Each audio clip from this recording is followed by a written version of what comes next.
I'm going to talk a little bit about the return of serve and also the court position on a good two-hand backhand. I was thinking when I was coaching Jessie Pegula, partly because of her size, she's not that tall, she's about 5'7", and her flatter backhand, she struggled a little bit with taking the return too far behind the baseline, especially off of a kick serve. Now remember, when your opponent is hitting a kick serve, the ball's going to bounce, it's going to jump and try to pull you off the court. So you basically have two ways to return the serve. It's either you got to take it super early before it gets too high, or you got to go way back, let it drop, and then hit. Again, it depends what type of player you are, what you're looking to do. But with Jessie, it was really important that she didn't get too far back because all of her power was nullified when she was too far behind the court. Another thing I've noticed with women's tennis, a lot of the women are starting to hit much better kick serves.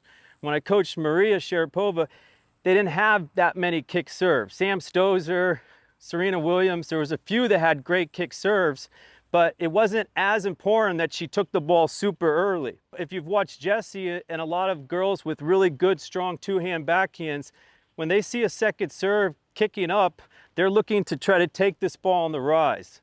When you take this ball on the rise, again, it's super important that you're looking to get to the ball, load with your left leg, then propel your right leg forward, which helps the ball go straight.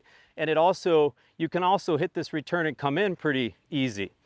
If you start to try to get to that kick serve with this leg, now once again, even if you hit a pretty good shot, it's tough to recover or it's tough to come in. If you are the type of player that likes to see the kick come down and you're back here waiting for the ball to come, again, you may have time to step in because you're letting the ball come to you, but it's super important if you're back here returning that you want to return deep and towards the baseline.